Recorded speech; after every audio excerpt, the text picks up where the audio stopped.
Terima kasih sebelumnya atas kesempatannya.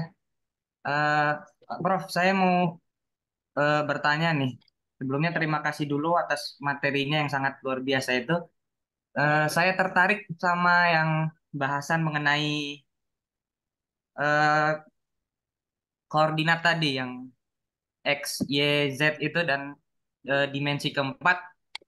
Terus saya berpikir, apakah matematika ini bakal ada ujungnya? Apakah bakal berkembang terus? Kalau kita menoleh ke belakang kan dulu bilangan nol itu kan belum ada, terus ditemukan.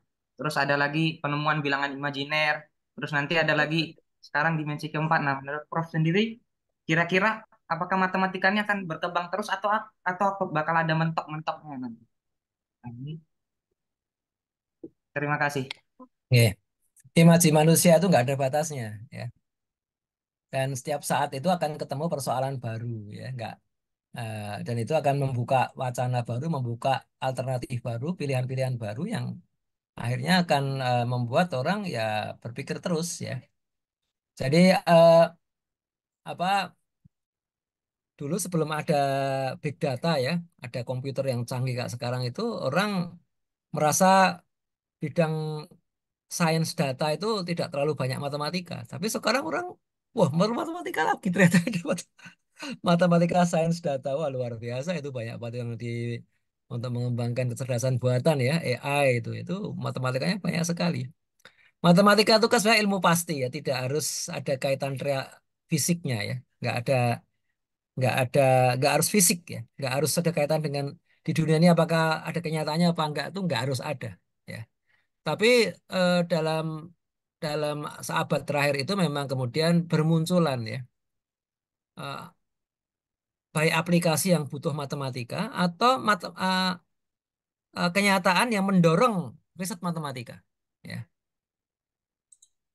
Jadi dulu ketika tokoh-tokoh seperti Euclides, ya, seperti Apollonius, ya, mengembangkan matematika itu aplikasinya atau manfaatnya itu nggak jelas, ya, nggak, orang nggak terbayang, nggak tahu apa apa harus mengembangkan itu, gitu loh, ya. Ya, tapi 1000 tahun kemudian orang tetap menemukan manfaatnya, ya.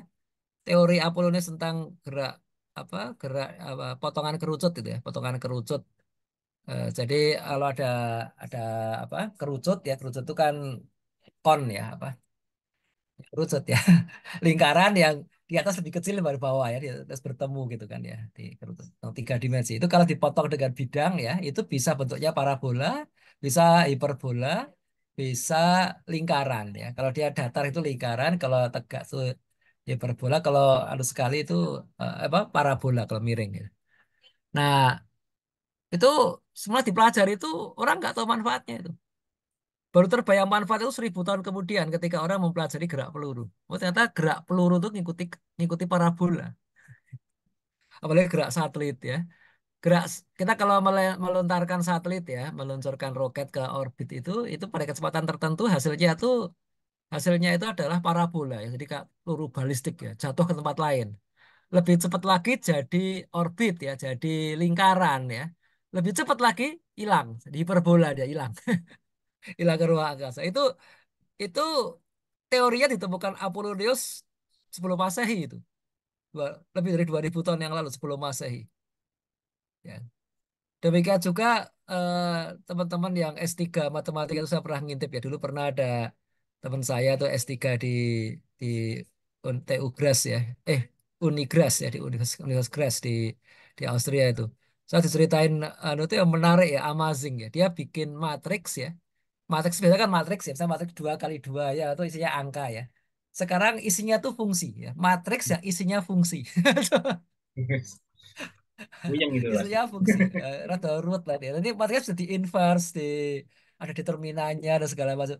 Dan itu matriksnya tak terhingga, ya, bisa tak terhingga. Jadi dia nanti apa namanya, lemma, ya, lemma itu pernyataan matematika, ya. Lemmanya itu adalah sebuah matriks tak terhingga, gitu.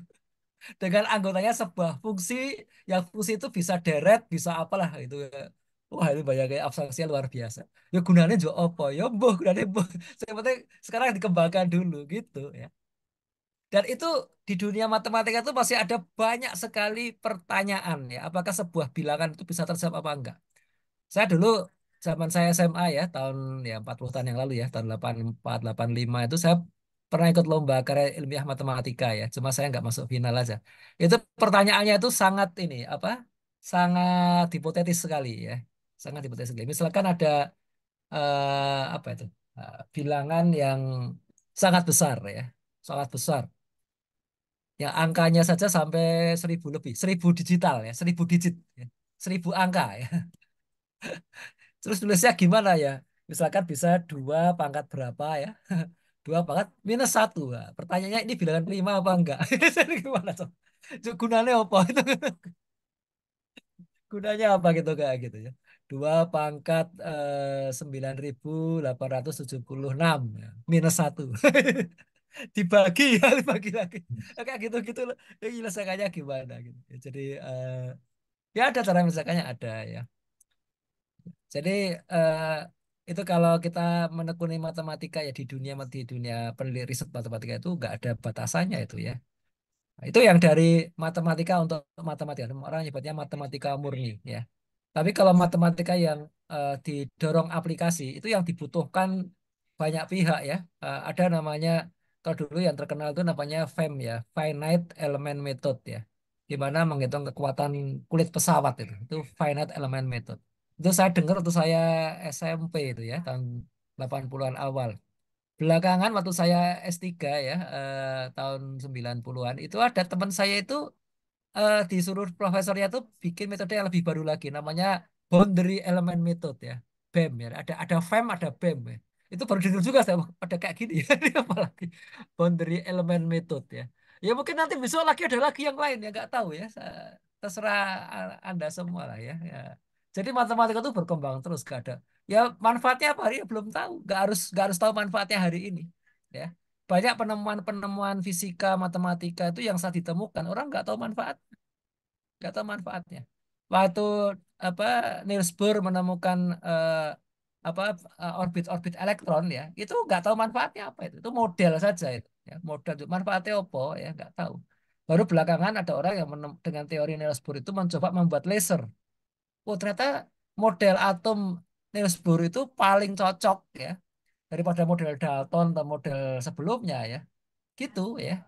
Jadi eh, sains itu berkembang seperti itu. Ada yang didorong karena sains sendiri, ya pertanyaan yang menghasilkan pertanyaan lanjutan, ada didorong oleh kebutuhan, gitu kan? Itu matematika, fisika, kimia, biolog penuh dengan hal yang seperti itu ya. Kita kalau kita terjun ke situ itu kita merasakan nikmatnya ya. Nah, tadi agak seorang Muslim nikmatnya tadi kembali tadi Subhana Rob eh, Robbana apa tadi? Jadi ya Allah engkau tidak ciptakan ini sia-sia ya. Rabbana ma khalaqta hadza batila subhanaka maksudnya engkau wa qina adzaban jauhkanlah kami dari api neraka. Gitu ya. Kalau orang barat mah nggak peduli itu, asik aja. Sains itu kalau orang sudah senang ya, itu lebih asik daripada narkoba katanya. Lebih lebih lebih nikmat dari narkoba katanya. Tapi nggak membahayakan orang lain gitu ya. Oke, kira-kira begitu. Ya.